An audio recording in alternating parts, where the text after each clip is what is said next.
नमस्कार दोस्तों, welcome to Sambhav education. This is Aryan Shukla. दोस्तों, ये क्लास स्पेशल एसएससी जीडी के लिए होगी। इसमें हम जीके के इंपॉर्टेंट क्वेश्चन डिस्कस करेंगे विद एक्स्ट्रा फैक्ट। ये सभी टॉप के क्वेश्चन होंगे, इंपॉर्टेंट क्वेश्चन होंगे। कुछ ऐसे क्वेश्चन हैं जो एसएससी जीडी की परीक्षा में पूछे गए हैं। क्लास को आप लोग ध्यान से देखिएगा एंड क्लास के अंत में अपना स्कोर जरूर बताइए कि आपके कितने क्वेश्चन राइट निकले। चलिए शुरू करते हैं आज की क्लास। क्वेश्चन नंबर फर्स्ट के लिए आंसर करिए। इंपॉर्टेंट प्रश्न है, ये क्वेश्चन आपकी परीक्षा में पूछा हुआ क्वेश्चन है। राजधानी संबंधित क्वेश्चन है।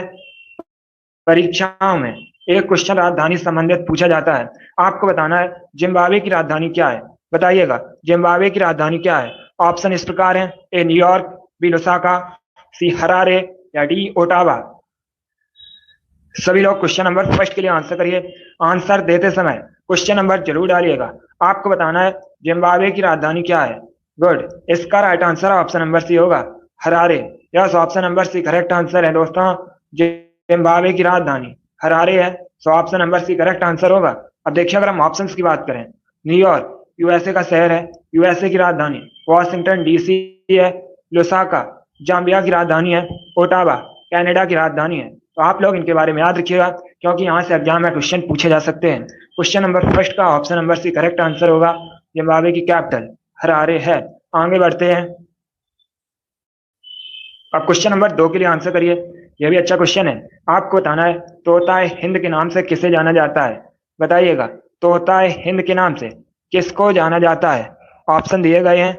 Option number A Sarojini Naidu, option number B Vijay Lakshmi Pandit, option number C Amir Khusro या option number D Kabir Das. बताइए तोताए हिंद के नाम से किसको जाना जाता है। जल्दी से आंसर करिए क्वेश्चन नंबर 2 के लिए। आंसर देते समय क्वेश्चन नंबर जरूर डालिएगा।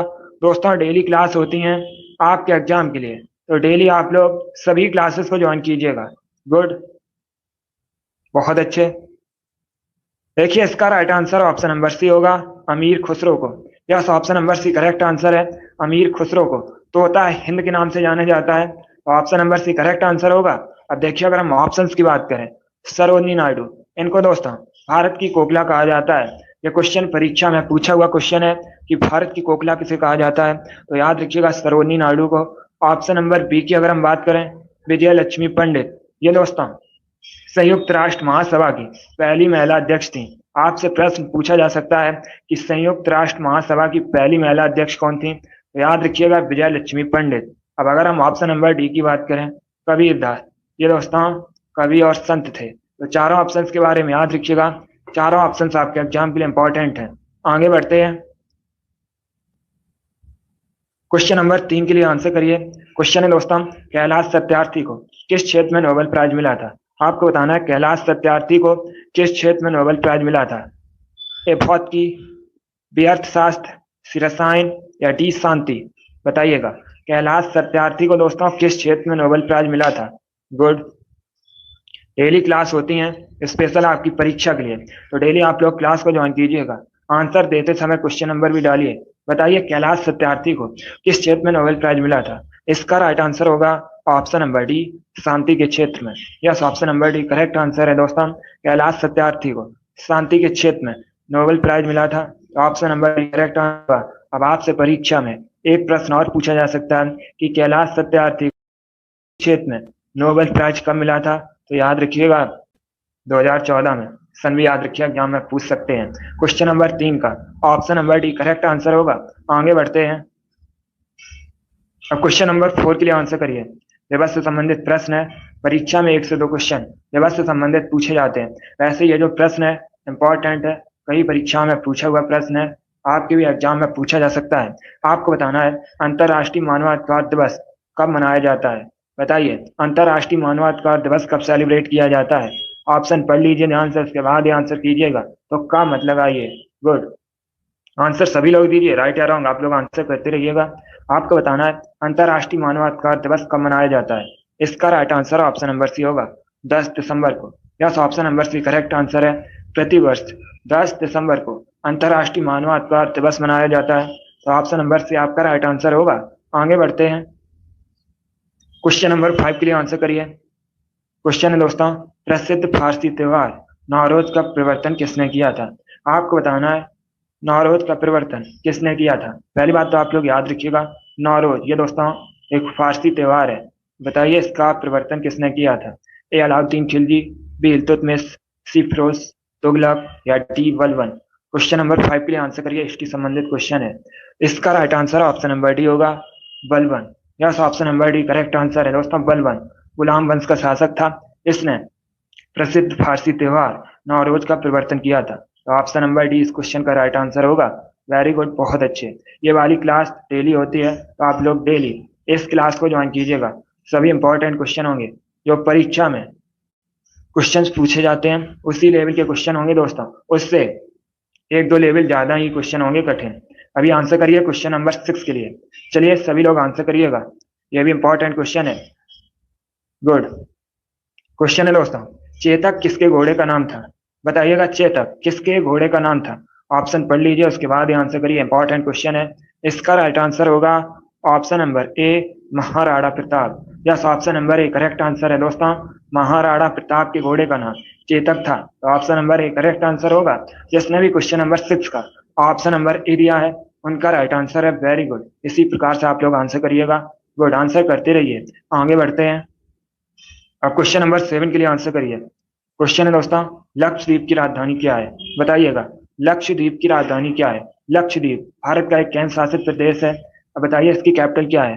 ऑप्शन इस प्रकार है, ए पोर्ट ब्लेयर, बी कावरत्ती, सी चंडीगढ़ या डी न्यू दिल्ली। सभी लोग क्वेश्चन नंबर 7 के लिए आंसर करिए। आपको बताना है लक्षद्वीप की राजधानी क्या है। गुड, इसका right answer option number B होगा, Kavaratti. Yes, option number B correct answer है दोस्तों, लक्षद्वीप की राजधानी कावरत्ती है। तो ऑप्शन नंबर भी करेक्ट आंसर होगा। अब देखिए अगर हम ऑप्शंस की बात करें, पोर्ट विलियर ये अंडमान और निकोबार द्वीप समूह की राजधानी है। ये क्वेश्चन है एग्जाम में पूछा हुआ क्वेश्चन है कि अंडमान और निकोबार द्वीप समूह की राजधानी क्या है? तो याद रखिएगा पोर्ट विलियर, कावरत्ती लक्षद्वीप की राजधानी है। चंडीगढ़ खुद एक केंद्र शासित प्रदेश होने के साथ ही पंजाब और हरियाणा राज्य की राजधानी है। तो आप लोग इनके बारे में याद रखिएगा। आगे बढ़ते हैं, क्वेश्चन नंबर 8 के लिए आंसर करिए। क्वेश्चन है दोस्तों, पंडित भीमसेन जोशी इनका संबंध किस क्षेत्र से है? आपको बताना है पंडित भीमसेन जोशी किस क्षेत्र से संबंधित हैं। इस साहित्य, इस शास्त्रीय संगीत, सी पत्रकारिता या डी शिक्षा। देखिए अगर आप लोग लाइव क्लास ज्वाइन नहीं कर पा रहे हैं, क्लास को बाद में देख रहे हैं, तब भी आप लोग सभी क्वेश्चंस का आंसर कमेंट बॉक्स में टाइप कीजिए। इससे पता चलेगा कि आपकी तैयारी कैसी है। आप लोग अपना स्कोर क्लास खत्म होने के बाद जरूर बताइए कि आपके कितने क्वेश्चन आज निकले। गुड, बहुत अच्छे। इसका right answer option number B होगा, शास्त्रीय संगीत। Yes, option number B correct answer है। पंडित भीमसेन जोशी शास्त्रीय संगीत से संबंधित हैं। आगे बढ़ते हैं, क्वेश्चन नंबर 9 के लिए आंसर करिए। क्वेश्चन है दोस्तों, ईडन गार्डन क्रिकेट स्टेडियम कहाँ पर स्थित है? बताइए ईडन गार्डन क्रिकेट स्टेडियम कहाँ पर स्थित है? Option number A Kolkata, B Kanpur, C Dispur या डी मुंबई। क्वेश्चन नंबर 9 के लिए आंसर करिए। आपको बताना है ईडन गार्डन क्रिकेट स्टेडियम कहाँ पर है। इसका right answer option number A होगा, कोलकाता में। Yes, option number A correct answer है। पश्चिम बंगाल की राजधानी कोलकाता, यहाँ पर दोस्तों ईडन गार्डन क्रिकेट स्टेडियम स्थित है। तो option number A correct answer होगा। अब देखिए अगर हम ऑप्शन की बात करें, कानपुर उत्तर प्रदेश का शहर है, यहाँ पर दोस्तों ग्रीन पार्क स्टेडियम स्थित है। और option number C, Dispur Assam की राजधानी है। मुंबई में वानखेड़े स्टेडियम स्थित है, मुंबई महाराष्ट्र की राजधानी है। तो इनके बारे में याद रखिएगा। अगर आपसे पूछा जाए ईडन गार्डन क्रिकेट स्टेडियम कहाँ पर है, तो ये कोलकाता में स्थित है। ग्रीन पार्क स्टेडियम कानपुर में स्थित है। वानखेड़े क्रिकेट स्टेडियम मुंबई में स्थित है। आगे बढ़ते हैं, क्वेश्चन नंबर 10 के लिए आंसर करिए। हिस्ट्री संबंधित क्वेश्चन है, इंपॉर्टेंट क्वेश्चन है। आपको बताना है हर्यक वंश के संस्थापक कौन थे? बताइए दोस्तों हर्यक वंश की स्थापना किसने की थी? ए बिंबिसार, बी सुनांग, सी महापद्मानंद या डी उपेंद्र। आपको बताना है हर्यक वंश के संस्थापक कौन थे। क्वेश्चन नंबर 10 के लिए आंसर करिए। इसका right answer option number A होगा, Bimbisara. Yes, option number A correct answer है। बिंबिसार ने हर्यक वंश की स्थापना की थी। तो option number A correct answer होगा। आगे बढ़ते हैं, क्वेश्चन नंबर 11 के लिए आंसर करिए। क्वेश्चन है दोस्तों, शाहनामा किसकी कृति है? आपको बताना है शाहनामा किसकी कृति है। जिसने अभी क्लास को लाइक नहीं किया, लाइक करिए और इसे ज्यादा से ज्यादा शेयर कीजिएगा। अगर आप चैनल पर नए हैं तो चैनल को सब्सक्राइब कीजिए, बेल आइकन को प्रेस कीजिए ताकि सभी नोटिफिकेशन आप तक पहुंच सके। इसका right answer option number A होगा, Firdausi. Yes, option number A correct answer है दोस्तों, शाहनामा फिरदौसी की कृति है। अब आगे बढ़ते हैं। क्वेश्चन नंबर 12 के लिए आंसर करिए। प्रश्न है दोस्तों, गोल गुम्बज कहाँ पर स्थित है? बताइए, गोल गुम्बज कहाँ पर स्थित है? ए कोराट, बी पुरी, सी बीजापुर या डी हैदराबाद? आपको बताना है गोल गुम्बज कहाँ पर स्थित है। इसका right answer option number C होगा, बीजापुर में। Yes, option number C correct answer है। कर्नाटक के बीजापुर में दोस्तों गोल गुम्बज स्थित है, तो ऑप्शन नंबर सी आपका राइट आंसर होगा। क्वेश्चन नंबर 13 के लिए आंसर करिए। यह भी हिस्ट्री संबंधित क्वेश्चन है, इंपॉर्टेंट प्रश्न है, कई परीक्षाओं में यह क्वेश्चन पूछा हुआ है। क्वेश्चन है दोस्तों, 1905 के बंगाल विभाजन के समय भारत का वायसराय कौन था? पहली बात तो आप लोग याद रखिएगा, इस प्रकार से भी क्वेश्चन आपसे पूछा जा सकता है कि बंगाल विभाजन कब हुआ था। तो ये हुआ था दोस्तों 1905, 1905 में। अब बताइए उस समय भारत का वायसराय कौन था? A lord Curzon, B lord Dufferin, C lord Minto या डी लॉर्ड माउंटबेटन? गुड, आपको बताना है 1905 में जब बंगाल का विभाजन हुआ था उस समय भारत का वायसराय कौन था? Right answer option number A होगा, lord Curzon. Yes, option number A correct answer होगा। आगे बढ़ते हैं। क्वेश्चन नंबर 14 के लिए आंसर करिए, इंपॉर्टेंट क्वेश्चन है। क्वेश्चन है दोस्तों, स्वामी महावीर की माता कौन थी? आपको बताना है स्वामी महावीर की माता का नाम क्या था? बताइए क्वेश्चन नंबर 14 के लिए आंसर। वेरी गुड, स्पेशल आपके एग्जाम के लिए क्लास होती है, आप लोग डेली लाइव क्लास ज्वाइन कीजिएगा। गुड, इसका right answer option number C होगा, Trishala. Yes, option number C correct answer है दोस्तों, त्रिशला। स्वामी महावीर की माता का नाम था, option number C correct answer होगा। आगे बढ़ते हैं। क्वेश्चन नंबर 15 के लिए आंसर करिए। क्वेश्चन है, कोटा किस नदी के किनारे स्थित है? बताइए कोटा किस नदी के किनारे स्थित है? पहली बात तो आप लोग याद रखिएगा, कोटा दोस्तों राजस्थान का शहर है। अब आपको बताना है किस नदी के किनारे स्थित है। A Brahmaputra, B Ganga, C Gomti या डी चंबल? गुड, इसका right answer option number D होगा, Chambal. Yes, option number D correct answer है, कोटा चंबल नदी के किनारे स्थित है।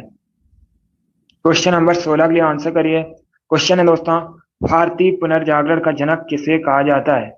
बताइए भारतीय पुनर्जागरण का जनक किसे कहा जाता है? ए स्वामी विवेकानंद, बी बाल गंगाधर तिलक, सी राजा राम मोहन राय या डी सुरेंद्र नाथ बनर्जी? गुड, बहुत अच्छे। इसका right answer option number C होगा, राजा राम मोहन राय को। Yes, option number C correct answer है, राजा राम मोहन राय को भारतीय पुनर्जागरण का जनक कहते हैं, तो option number C correct answer होगा। अब देखिए, अगर हम राजा राम मोहन राय की बात करें, इन्होंने दोस्तों 1828 में कोलकाता में ब्रह्म समाज की स्थापना की थी। आपसे एग्जाम में क्वेश्चन पूछा जाता है ब्रह्म समाज के संस्थापक कौन है, तो याद रखिएगा राजा राम मोहन राय। एक प्रश्न पूछा जाता है ब्रह्म समाज की स्थापना कब हुई थी, तो ये हुई थी दोस्तों 1828 में। कहाँ पर हुई थी? कोलकाता में। आगे बढ़ते हैं।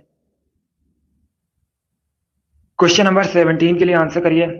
क्वेश्चन है, विश्व उपभोक्ता अधिकार दिवस कब मनाया जाता है? आपको बताना है विश्व उपभोक्ता अधिकार दिवस कब मनाया जाता है। क्वेश्चन नंबर 17 के लिए आंसर करिए। अगर आपसे प्रश्न पूछा जाए कि भारत में राष्ट्रीय उपभोक्ता अधिकार दिवस कब मनाया जाता है, तो याद रखिएगा 24 दिसंबर को। यस दोस्तों, प्रतिवर्ष 24 दिसंबर को भारत में राष्ट्रीय उपभोक्ता अधिकार दिवस मनाया जाता है। लेकिन यहाँ पर आपसे पूछा गया है विश्व उपभोक्ता अधिकार दिवस कब मनाया जाता है, इसके लिए आंसर करिएगा। बहुत अच्छे, इसका राइट आंसर होगा ऑप्शन नंबर ए 15 मार्च को। Yes, option number A correct answer है, प्रतिवर्ष 15 मार्च को विश्व उपभोक्ता अधिकार दिवस मनाया जाता है, तो option number A correct answer होगा। आगे बढ़ते हैं। क्वेश्चन नंबर 18 के लिए आंसर करिए। क्वेश्चन है दोस्तों, विश्व मौसम विज्ञान संघ का हेडक्वार्टर कहाँ पर स्थित है? बताइए विश्व मौसम विज्ञान संघ का मुख्यालय कहाँ पर स्थित है? A Geneva, B Hague, C Dubai या डी पर्थ? बहुत अच्छे, इसका right answer option number A होगा, Geneva. Yes, option number A correct answer है, स्विट्जरलैंड के जेनेवा में विश्व मौसम विज्ञान संघ का हेडक्वार्टर मुख्यालय स्थित है। Option number A correct answer होगा। आगे बढ़ते हैं। क्वेश्चन नंबर 19 के लिए आंसर करिए। क्वेश्चन है दोस्तों, 5 नदियों की भूमि के नाम से भारत में किसको जाना जाता है? आपको बताना है 5 नदियों की भूमि के नाम से किसको जाना जाता है? ए पंजाब, बी बंगलुरु, सी मुंबई या डी केरल? जल्दी से आंसर करिए क्वेश्चन नंबर 19 के लिए। बताइएगा 5 नदियों की भूमि के नाम से किसको जाना जाता है? इसका right answer option number A होगा, पंजाब को। Yes, option number A correct answer है, पंजाब को। 5 नदियों की भूमि कहा जाता है। अब अगर हम ऑप्शंस की बात करें, बेंगलुरु को भारत में इलेक्ट्रॉनिक सिटी बोला जाता है, मुंबई को भारत में 7 टापुओं के शहर के नाम से जाना जाता है, और केरल को दोस्तों भारत में मसालों का बगीचा कहा जाता है। तो इनके बारे में याद रखिएगा, ये चारों ऑप्शंस आपके एग्जाम के लिए इंपॉर्टेंट हैं। आगे बढ़ते हैं, क्वेश्चन नंबर 20 के लिए आंसर करिए। कंप्यूटर से संबंधित प्रश्न है। प्रश्न है दोस्तों, कंप्यूटर की भौतिक बनावट कहलाती है। आपको बताना है जो कंप्यूटर की भौतिक बनावट होती है उसे क्या कहा जाता है। कंप्यूटर का आविष्कार चार्ल्स बेबेज ने किया था, इसीलिए चार्ल्स बेबेज को कंप्यूटर का जनक कहा जाता है। अब देखिए इसका राइट आंसर क्या होगा। Correct answer option number A होगा, hardware. Yes, option number A correct answer है। कंप्यूटर की भौतिक बनावट हार्डवेयर कहलाती है। आगे बढ़ते हैं, क्वेश्चन नंबर 21 के लिए आंसर करिए। क्वेश्चन है दोस्तों हिस्ट्री संबंधित, रजिया सुल्तान किसकी बेटी थी। बताइएगा, रजिया सुल्तान किसकी बेटी थी। अगर आपसे पूछा जाए दिल्ली सल्तनत पर या दिल्ली सल्तनत की पहली महिला शासका कौन थी, तो याद रखिएगा रजिया सुल्तान। ये दोस्तों दिल्ली सल्तनत की पहली महिला शासका थी। अब आप लोग बताइएगा ये किसकी बेटी थी। Good, right answer option number A होगा, इल्तुतमिश की। Yes, option number A correct answer होगा। आगे बढ़ते हैं, क्वेश्चन नंबर 22 के लिए आंसर करिए। यह भी हिस्ट्री संबंधित प्रश्न है। आपको बताना है लाख बख्श की उपाधि किस शासक को दी गई थी। बताइएगा, लाख बख्श की उपाधि किस शासक को दी गई थी। A Iltutmish, B Balban, C Razia Sultan, या D Qutubuddin Aibak. Question number 22 के लिए आंसर करिएगा। बहुत अच्छे, आपको बताना है लाख बख्श की उपाधि किसे दी गई थी। Good, very good. इसका right answer option number D होगा, कुतुबुद्दीन ऐबक को। Yes, option number D correct answer होगा। आगे बढ़ते हैं, क्वेश्चन नंबर 23 के लिए आंसर करिए। क्वेश्चन है दोस्तों महात्मा गांधी के राजनीतिक गुरु कौन थे। बताइए, महात्मा गांधी के राजनीतिक गुरु कौन थे। बहुत अच्छे, गुड, आंसर जल्दी से दीजिए। क्वेश्चन नंबर 23 के लिए आपको बताना है महात्मा गांधी के राजनीतिक गुरु कौन थे। इसका राइट आंसर होगा option number B, Gopal Krishna Gokhale. Yes, option number B correct answer होगा, गोपाल कृष्ण गोखले महात्मा गांधी के राजनीतिक गुरु थे। आगे बढ़ते हैं, क्वेश्चन नंबर 24 के लिए आंसर करिए। क्वेश्चन है दोस्तों राजस्थान का गौरव किसे कहा जाता है। ये 4 ऑप्शन दिए गए हैं। ऑप्शन इस प्रकार है, ए चित्तौड़गढ़, बी जयपुर, सी उदयपुर, या डी अजमेर। अब बताइए इसमें से किसको राजस्थान का गौरव कहते हैं। गुड, इसका right answer option number A होगा, चित्तौड़गढ़ को। Yes, option number A correct answer है, चित्तौड़गढ़ को राजस्थान का गौरव कहते हैं। Option number A correct answer होगा। अब देखिए अगर हम ऑप्शंस की बात करें, जयपुर राजस्थान की राजधानी है। जयपुर को भारत में पिंक सिटी के नाम से जाना जाता है। अब अगर हम ऑप्शन नंबर सी की बात करें, उदयपुर, यह भी राजस्थान का शहर है। उदयपुर को भारत में झीलों की नगरी कहा जाता है। अब अगर हम ऑप्शन नंबर डी की बात करें, अजमेर, यह भी दोस्तों राजस्थान में है और अजमेर को राजस्थान का हृदय कहा जाता है। तो चारों ऑप्शंस के बारे में याद रखिएगा, चारों ऑप्शंस आपके एग्जाम के लिए इंपॉर्टेंट हैं। आगे बढ़ते हैं, क्वेश्चन नंबर 25 के लिए आंसर करिए। प्रश्न है दोस्तों मिजोरम की राजधानी बतानी है आपको। बताइए मिजोरम की राजधानी क्या है। बहुत सरल क्वेश्चन है, जल्दी से आंसर करिए क्वेश्चन नंबर 25 के लिए। इसका right answer option number C होगा, Aizawl. Yes, option number C correct answer है, आइजोल मिजोरम की राजधानी है। अभी मैंने आपको बताया था। दिसपुर असम की राजधानी है। पोर्ट विलियर अंडमान और निकोबार द्वीप समूह की राजधानी है। गांधीनगर गुजरात की राजधानी है। आगे बढ़ते हैं, क्वेश्चन नंबर 26 के लिए आंसर करिए। क्वेश्चन है दोस्तों नंदा देवी चोटी किस राज्य में स्थित है। बताइए नंदा देवी चोटी किस राज्य में स्थित है। A Himachal Pradesh, B Uttarakhand, C Sikkim, या डी उत्तर प्रदेश। इसका right answer option number B होगा, उत्तराखंड में। Yes, option number B correct answer है, उत्तराखंड में दोस्तों नंदा देवी चोटी आपको देखने को मिलेगी। तो option number B correct answer होगा। आगे बढ़ते हैं, क्वेश्चन नंबर 27 के लिए आंसर करिए। क्वेश्चन है एनसीसी का मुख्यालय कहां पर है। बताइए एनसीसी का मुख्यालय कहां पर है। एनसीसी अगर आपसे इसका फुल फॉर्म परीक्षा में पूछा जाए तो याद रखिएगा एनसीसी का फुल फॉर्म होता है नेशनल कैडेट कोर। अब बताइए इसका हेडक्वार्टर कहां पर स्थित है। Right answer option number A होगा, न्यू दिल्ली में। Yes, option number A correct answer होगा। एक प्रश्न और परीक्षा में पूछ सकते हैं आपसे कि एनसीसी की स्थापना कब हुई थी, तो याद रखिएगा 1948 में हुई थी। इसका हेडक्वार्टर न्यू दिल्ली में स्थित है। इसका फुल फॉर्म होता है नेशनल कैडेट कोर। आगे बढ़ते हैं, क्वेश्चन नंबर 28 के लिए आंसर करिए। क्वेश्चन है दोस्तों, जब संविधान बना था उस समय कितनी अनुसूचियां थी? यह भी पॉलिटिक्स संबंधित क्वेश्चन है, इंपॉर्टेंट प्रश्न है। ऐसे प्रश्न परीक्षा में पूछे जाते हैं। आपको बताना है जब संविधान बना था उस समय अनुसूचियां कितनी थी। जल्दी से आंसर करिए क्वेश्चन नंबर 28 के लिए। इसका right answer option number B होगा 8। Yes, option number B correct answer है दोस्तों। जब संविधान बना था उस समय अनुसूचियों की संख्या 8 थी, तो option number B correct answer होगा। अब अगर आपसे पूछा जाए कि अभी वर्तमान में संविधान में अनुसूचियां कितनी हैं, तो याद रखिएगा 12। दोनों अलग अलग क्वेश्चन है। आगे देखते हैं, क्वेश्चन नंबर 29 के लिए आंसर करिए। क्वेश्चन है दोस्तों, पहली भारतीय मूक फिल्म कौन सी थी? आपको बताना है भारत की पहली मूक फिल्म कौन सी थी। चलिए क्वेश्चन नंबर 29 के लिए आंसर करिए। इंपॉर्टेंट क्वेश्चन ये भी है क्योंकि यहाँ पर आपसे पूछा गया है भारत की पहली मूक फिल्म का नाम। गुड, इसका right answer option number C होगा Raja Harishchandra. Yes, option number C correct answer है राजा हरिश्चंद्र। भारत की पहली मूक फिल्म थी, तो ऑप्शन नंबर सी आपका राइट आंसर होगा। अब अगर आपसे पूछा जाए भारत की पहली बोलती हुई फिल्म कौन सी थी, तो याद रखिएगा आलम आरा। इंपॉर्टेंट क्वेश्चन है। आगे बढ़ते हैं, क्वेश्चन नंबर 30 के लिए आंसर करिए। बहुत अच्छे, दीपांशु, अभिषेक, ए, इन लोगों ने राइट आंसर दिया, वेरी गुड। अब क्वेश्चन नंबर 30 के लिए आंसर करिए। क्वेश्चन है दोस्तों, अंकोर वाट मंदिर कहाँ पर स्थित है? बताइएगा अंकोर वाट मंदिर कहाँ पर स्थित है? ये दोस्तों हिंदू धर्म से संबंधित मंदिर है। अब बताइए ये कहाँ पर स्थित है? A Thailand, B Malaysia, C Cambodia या डी म्यांमार? क्वेश्चन नंबर 30 के लिए आंसर करिएगा। आपको बताना है अंकोर वाट मंदिर कहाँ पर स्थित है। Nitesh, very good. इसका right answer option number C होगा कंबोडिया में। Yes, option number C correct answer है दोस्तों। अंकोर वाट मंदिर कंबोडिया में स्थित है, तो option number C correct answer होगा।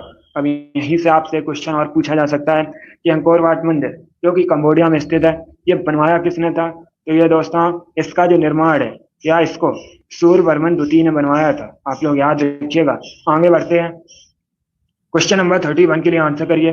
क्वेश्चन है दोस्तों, दिल्ली सल्तनत की दरबारी भाषा क्या थी? आपको बताना है दिल्ली सल्तनत की दरबारी भाषा क्या थी। ए उर्दू, बी अरबी, सी फारसी या डी नन ऑफ दीज इनमें से कोई नहीं। बताइएगा दिल्ली सल्तनत की दरबारी भाषा क्या थी। गुड, आंसर सभी लोग दीजिए जल्दी से। बहुत अच्छे, इसका right answer option number C होगा Farsi. Yes, option number C correct answer होगा। आगे बढ़ते हैं, अब क्वेश्चन नंबर 32 के लिए आंसर करिए। क्वेश्चन है दोस्तों, निम्न में से कौन सबसे बड़ा कोयला उत्पादक देश है? आपको बताना है विश्व में सबसे अधिक कोयले का उत्पादन कहाँ पर होता है। ए चाइना में, बी यूएसए में, सी भारत में या डी ऑस्ट्रेलिया में? चलिए क्वेश्चन नंबर 32 के लिए आंसर करिएगा। आपको बताना है विश्व में सबसे बड़ा कोयले उत्पादक देश कौन सा है। जल्दी से आंसर करिएगा, अच्छा क्वेश्चन है। इसका right answer option number A होगा China. Yes, option number A correct answer है दोस्तों, चाइना सबसे बड़ा कोयला उत्पादक देश है, तो option number A correct answer होगा। आगे बढ़ते हैं, अब क्वेश्चन नंबर 33 के लिए आंसर करिए। क्वेश्चन है दोस्तों, भारत का सबसे पुराना संगीत वाद्य यंत्र कौन सा है? यह भी इंपॉर्टेंट क्वेश्चन है क्योंकि यहाँ पर आपसे पूछा गया है भारत का सबसे पुराना संगीत वाद्य यंत्र कौन सा है। ऑप्शन इस प्रकार है बांसुरी, बी वीणा, सी तबला या डी सितार। क्वेश्चन नंबर 33 के लिए आंसर करिए। आपको बताना है भारत का सबसे पुराना संगीत वाद्य यंत्र कौन सा है। Right answer option number B होगा veena. Yes, option number B correct answer है, वीणा भारत का सबसे पुराना संगीत वाद्य यंत्र है, तो option number B correct answer है। ए अभिषेक, नीतेश, इन्होंने राइट आंसर दिए, वेरी गुड। आगे बढ़ते हैं, अब क्वेश्चन नंबर 34 के लिए आंसर करिएगा। क्वेश्चन है दोस्तों, गुड दीपांशु, आपका भी राइट आंसर है। अब क्वेश्चन नंबर 34 के लिए आंसर करिए। क्वेश्चन है दोस्तों, दिल्ली स्थित लोटस टेम्पल किस धर्म से संबंधित है? पहली बात तो आप लोग याद रखिएगा, आपसे पूछा जा सकता है कि भारत में कहाँ पर लोटस टेम्पल स्थित है, तो याद रखिएगा दिल्ली में। अब बताइए ये किस धर्म से संबंधित है। ऑप्शन दिए गए हैं, ऑप्शन को पढ़ लीजिए, उसके बाद आंसर करिए। ए यहूदी, ज्यूस, बी पारसी, सी बाही या डी नन ऑफ दीज इनमें से कोई नहीं। इसका right answer option number C होगा बाही। Yes, option number C correct answer होगा। आगे बढ़ते हैं, क्वेश्चन नंबर 35 के लिए आंसर करिए। क्वेश्चन, पीसा का स्मारक टावर किस देश में स्थित है? बताइएगा पीसा का जो स्मारक टावर है यह किस देश में स्थित है? A France, B Poland, C Italy या डी जर्मनी। क्वेश्चन नंबर 35 के लिए आंसर करिए। आपको बताना है पीसा का स्मारक टावर किस देश में स्थित है? क्वेश्चन नंबर 35 के लिए आंसर करिएगा। गुड, इसका right answer option number C होगा, Italy. Yes, option number C correct answer होगा। पीसा का स्मारक टावर इटली में स्थित है। आगे बढ़ते हैं। क्वेश्चन नंबर 36 के लिए आंसर करिए। यह भी हिस्ट्री संबंधित क्वेश्चन है। आपको बताना है मराठा साम्राज्य में संभाजी कौन थे? बताइएगा, संभाजी मराठा साम्राज्य में कौन थे? ऑप्शन नंबर ए शिवाजी के भाई, ऑप्शन नंबर बी शिवाजी के दामाद, ऑप्शन नंबर सी शिवाजी के पुत्र, या ऑप्शन नंबर डी शिवाजी के सेना प्रमुख। बताइएगा, मराठा साम्राज्य में संभाजी कौन थे? बहुत अच्छे, इसका right answer option number C होगा, शिवाजी के पुत्र। Yes, option number C correct answer है दोस्तों। मराठा साम्राज्य में संभाजी ये शिवाजी के पुत्र थे, तो option number C correct answer होगा। आगे बढ़ते हैं।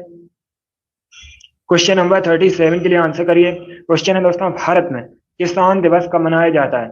आपको बताना है किसान दिवस भारत में कब मनाया जाता है। आंसर करिए क्वेश्चन नंबर 37 के लिए। बहुत अच्छे, इसका राइट आंसर होगा ऑप्शन नंबर ए 23 दिसंबर को। Yes, option number A correct answer है। प्रतिवर्ष 23 दिसंबर को भारत में किसान दिवस मनाया जाता है, तो option number A correct answer होगा। आगे बढ़ते हैं। क्वेश्चन नंबर 38 के लिए आंसर करिए। क्वेश्चन है दोस्तों, टॉर्च में किस दर्पण का प्रयोग किया जाता है? यह भी अच्छा क्वेश्चन है। बताइए, टॉर्च में किस दर्पण का प्रयोग किया जाता है? ए अवतल दर्पण, बी समतल दर्पण, सी उत्तल दर्पण, या डी नन ऑफ दीज इनमें से कोई नहीं। गुड, इसका right answer option number A होगा, अवतल दर्पण का। Yes, option number A correct answer है। इस बार सभी ने राइट आंसर दिया। आप लोग याद रखिएगा, टॉर्च में अवतल दर्पण का प्रयोग होता है। आगे बढ़ते हैं। क्वेश्चन नंबर 39 के लिए आंसर करिए। प्रश्न है दोस्तों, चंपारण आंदोलन कब प्रारंभ हुआ था? आपको बताना है चंपारण आंदोलन कब प्रारंभ हुआ था। जल्दी से आंसर करिए क्वेश्चन नंबर 39 के लिए। यह भी हिस्ट्री संबंधित क्वेश्चन है। इसका राइट आंसर ऑप्शन नंबर भी होगा 1917 में।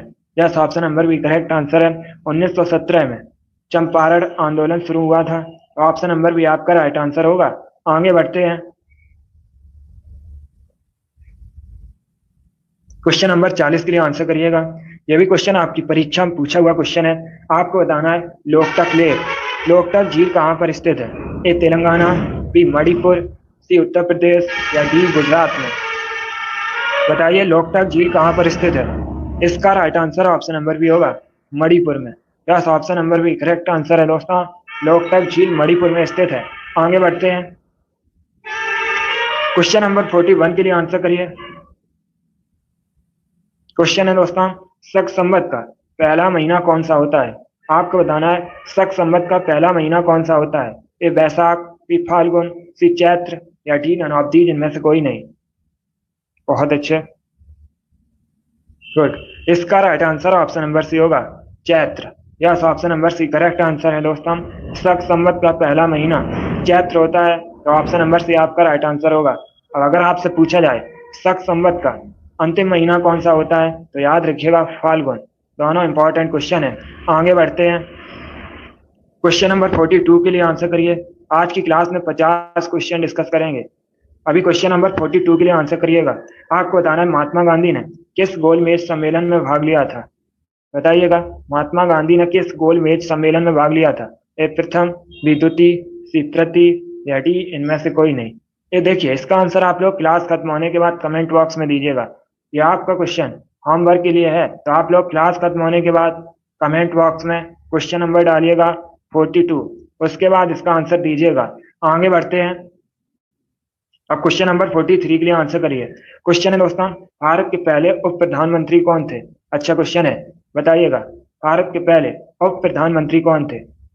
बहुत अच्छे, इसका right answer option number A होगा सरदार वल्लभ भाई Patel. Yes, option number A correct answer है दोस्तों। सरदार वल्लभ भाई पटेल भारत के पहले उप प्रधानमंत्री थे, तो option number A correct answer होगा।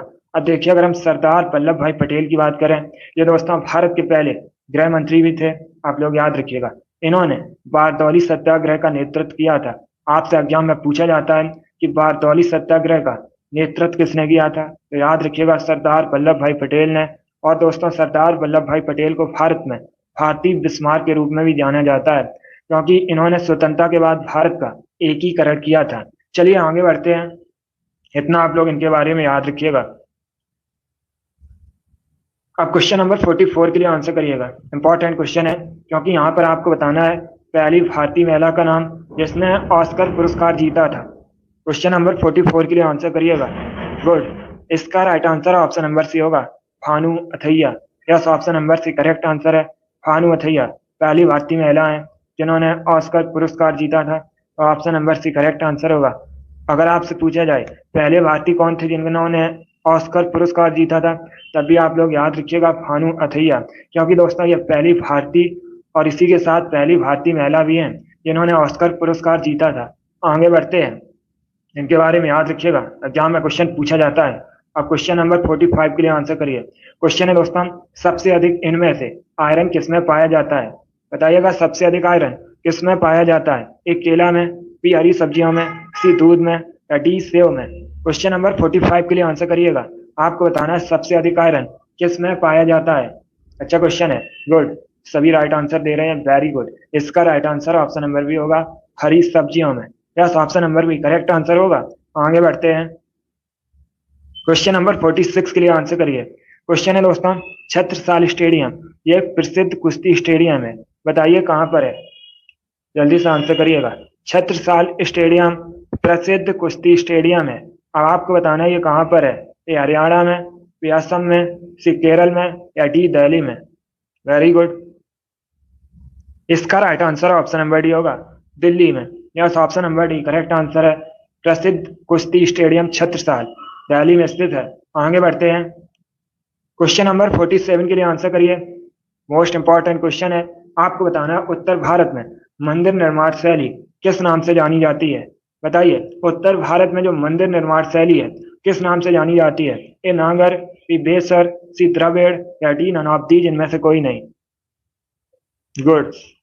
इसका right answer option number A होगा, नागर। Yes, option number A correct answer है। उत्तर भारत में जो मंदिर निर्माण शैली है नागर के रूप में से नाम से जानी जाती है। तो आप लोग याद रखिएगा, नागर के नाम से दोस्तों उत्तर भारत में मंदिर निर्माण शैली जानी जाती है। आगे बढ़ते हैं, क्वेश्चन नंबर 48 के लिए आंसर करिएगा। आपको बताना है आयरलैंड की राजधानी का नाम। बताइए आयरलैंड की राजधानी का नाम क्या है? सभी लोग आंसर करिए क्वेश्चन नंबर 48 के लिए। आपको बताना है आयरलैंड की कैपिटल का नाम। गुड, बहुत अच्छे। इसका right answer option number D होगा, Dublin. Yes, option number D correct answer है दोस्तों, डबलिन आयरलैंड की राजधानी है। Option number D correct answer होगा। जकार्ता इंडोनेशिया की राजधानी है। रोम इटली की राजधानी है। आगे बढ़ते हैं, क्वेश्चन नंबर 49 के लिए आंसर करिए। यह भी पॉलिटी संबंधित क्वेश्चन है। आपको बताना है लोकसभा अध्यक्ष अपना त्यागपत्र किसे संबोधित करते हैं? वर्तमान में लोकसभा अध्यक्ष कौन है?